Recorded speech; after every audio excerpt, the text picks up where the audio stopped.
pretty much meat and potatoes right there, wasn't it? Just go right at him and let your big horse charge up the middle.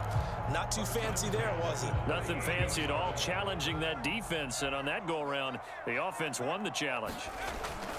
Now a first down carry for Harris, and he's going to take this ahead for right around 3 yards, but no more than that. Second down. Well, they're hoping that the second half is better for him than the first half. They've got to find a way to get him going. He's a big part of their offense. Coming up on 2nd and 7.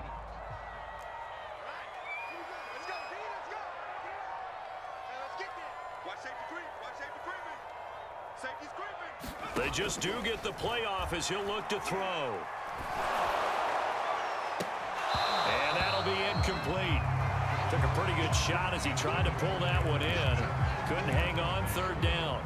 This has certainly been a physical game so far. Limited scoring opportunities for both sides. And there's another chance that goes unfulfilled. Here's Jones on third down. It's complete. James White. And he'll be taken down, but not before he gets into enemy territory. I'm not sure that was necessarily a safety valve or a check down throw on third down. Sometimes just try and find the open guy and get him the ball. He did exactly that and found a way to pick up a first down. From Viking territory now, they'll come up 1st and 10 at the 48-yard line. On the give, this is Harris. He'll get a nice chunk there on the first down run, and it's 2nd and 4. Sometimes with the running game, you've just got to stick with it. Look, it's the third quarter, no time to panic. But that also doesn't mean you just do it the same way you've been doing it the entire ball game. Maybe change up some blocking assignments or run a few different plays, but stay with the overall essence of the running game. And this is going to turn into another first down as the tackle is made at the Vikings' 29-yard line. It's taken a while for this offense to get going. A little creaky at the start, but they're oiled up now. A nice throw there, and they're really putting together a good drive. Jones on first down. This is White on the screen. And that play is blown up, losing yardage back at the 35. So it goes as a completed pass, but they lose a full 5 yards. Back now in Foxborough. 7-7 is our score. Pretty even matchup so far as we start quarter number 4. So after a rare misstep on this drive, they'll try to make amends on 2nd and 15. Operating from the gun, Jones. And this one complete to Smith. And he gets this one inside the 15, just a yard or two shy of the 10. It certainly feels like there are more stars at the tight end position than there were even 10 years ago. And I think it's become more of a glamour position because of the ways it can hurt a defense, and guys want to be involved. They can be in line, close to the line of scrimmage. They can split out like receivers. But hands, route running, speed, and some toughness to go across the middle, you put it all together, you got a heck of a tight end candidate. 2nd and 10.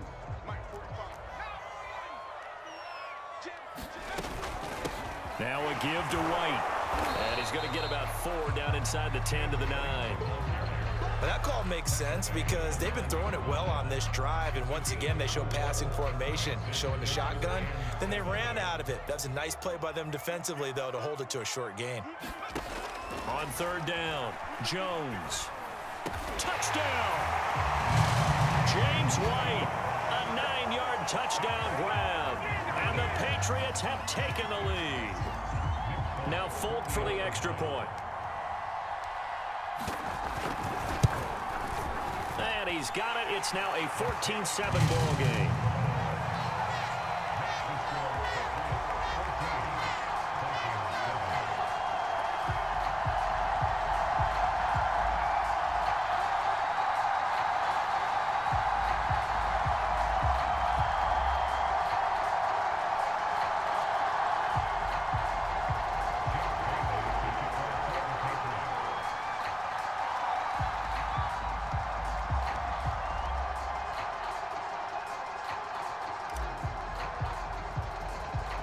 Bailey now to kick it away after the touchdown. from just inside the 20, a short kick. And they're going to start this drive in pretty good shape as they get it up past the 30.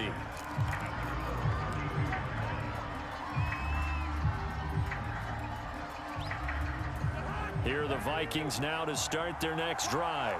And now, after the touchdown a moment ago, they work from behind in a 7-point game in this fourth quarter.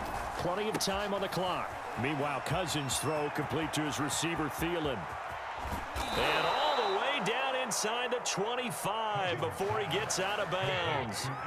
A big play there on the catch and run. So the big play gets him all the way down to the outskirts of the red zone here for 1st and 10. Now a quick throw into the hands of Jefferson. Touchdown, Vikings! Kirk Cousins on the connection to Justin Jefferson. And the Vikings are an extra point away from tying this game here in the fourth.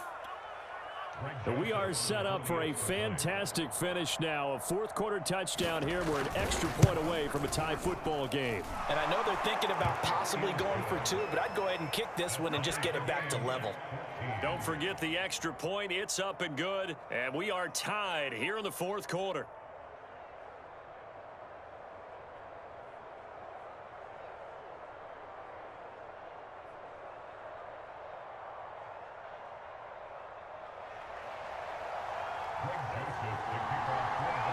This one tied at 14 now as he sends this one away.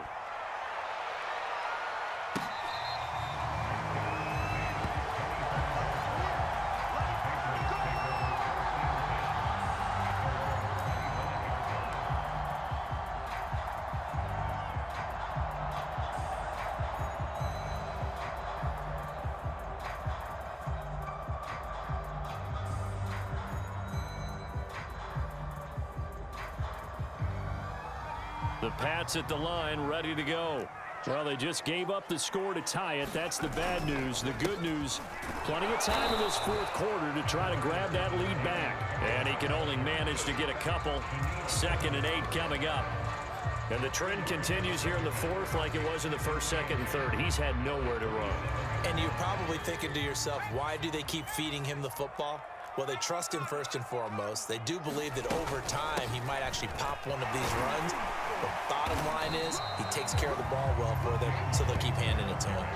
41 yards rushing for him now in the ball game. Okay, he didn't break that one all the way, but you got to know that he feels like he's right on the verge, and that's probably exactly what he's telling them in the huddle right now. Getting down to the good stuff. All tied with 2 minutes remaining on EA Sports.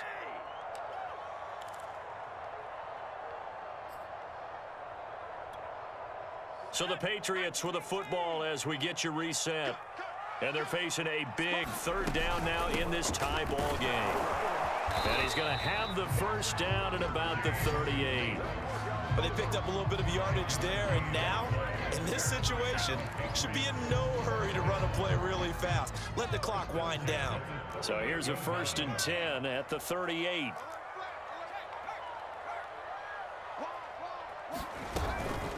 On the give, it's White. And they'll get him down after a pickup of 8, 2nd and 2. Playing against a 3-4 front is really challenging for offensive linemen because they can do so many different things. But when you're running the football, if you can handle the nose tackle up front, and then maybe a guard can slide up to the 2nd level and block a linebacker, that's when you have success running the football. Seems pretty obvious defensively a key was stopping the run game. How have they done it so successfully? To me, it seems that these guys really did a nice job of paying attention during the scouting report meeting. And you know, Brandon, when they do those, they talk about the top plays that these guys like to run. The best runs for the top running back, those are the ones you focus on and want to take away. And they've done that pretty successfully in this game. I always appreciate runners who understand situations. That was just 3rd and inches. No reason to dance around in the backfield and try and break off a bigger play. Just go pick up the first down, and that's exactly what he did. And he'll take this ahead for about 4. 2nd down coming up. Partner, they're clearly saving those timeouts, but they still have to work with some urgency to put themselves in the right position. The run got 4. Now they deal with a 2nd and 6. Now they'll switch it up here and look to throw. Over the middle to Smith. Now the Patriots will use the second of their timeouts as the clock stops with 23 seconds to go in the game.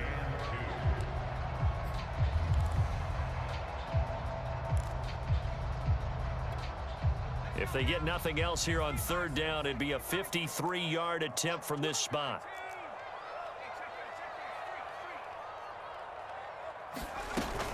They'll try to pick this up on the ground with White. And he's able to pick up the first before he's taken down at the 27.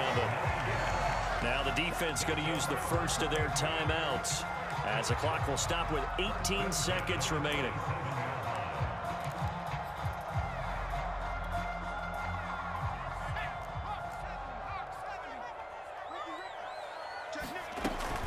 They go right back to White here on first down. And inside the 20 before he's brought down.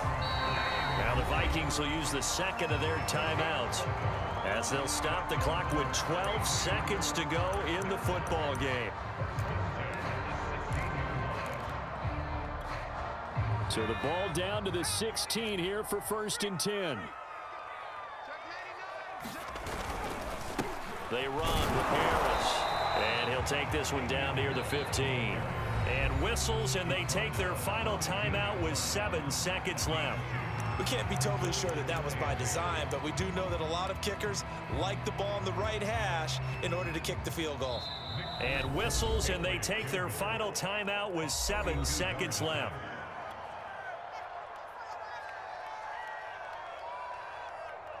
So here now is the kicker, Nick Folk.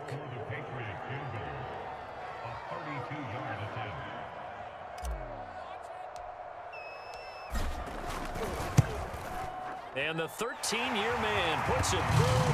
And it's celebration time on that sideline as they have taken the lead in the final seconds. So there was a little meat on that ball, a little more than a chip shot considering the circumstances, but he's able to bang it home in what should be the game winner. And the key was getting him into a good position to kick from. I mean, if that's a 52-yarder, you're going to have some anxious moments, but kickers nowadays, you give them anything under 40, and they're automatic.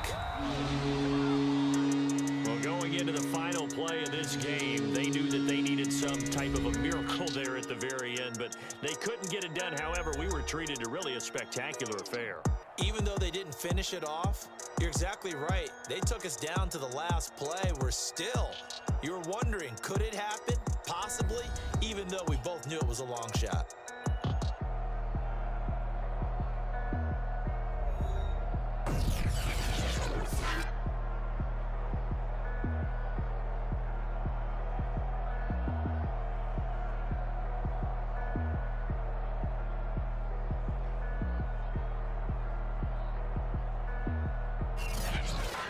That'll do it for us. For Charles Davis and all our hardworking crew, I'm Brandon Gaudin. You've been watching the NFL on EA Sports. For more, find us on Twitter at EA Madden NFL.